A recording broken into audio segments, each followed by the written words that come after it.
ခင်ဘူးကြီးစေပါကိုပူဇော်ကြောရခြင်းအကျိုးစေပါနံပါတ်1ရုပ်စင်းအင်္ဂါတင့်တယ်လှပခြင်းနံပါတ်2စိတ်တဲ့ကြည်လင်ပျော်ရွှင်စေခြင်းနံပါတ်3အနာယောဂမကဲ့ညှိခြင်း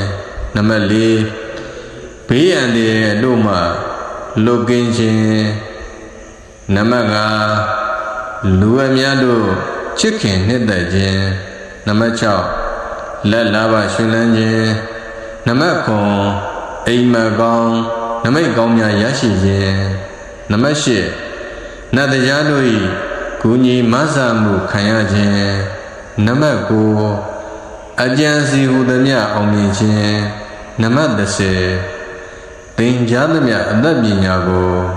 တက်လွယ်ခြင်းဒီဟုသောအကျိုးတရား10ပါးကိုရရှိစေနိုင်ပါတယ်ထို့ကြောင့်ခင်မွန်းကြီး10ပါးကိုရိုသေလေးစားစွာဖြင့်ပူဇော်ကြော့ကြပါကုန်စို့သူတော်စင်အပေါင်းတို့ခင်မွန်းကြီး10ပါးကြော့ရန်နမောတတ္တဗုဒ္ဓဝါတောအရဟတောသမ္မာသမ္ဗုဒ္ဓတ္တ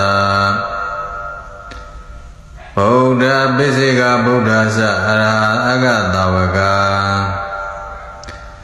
မာတာပိတုပုရုသတ္တဓမ္မတေသကာသဒါယကဣမေတေဇမဂုနေအဟံဝန္ဒာမိသဗ္ဗထာ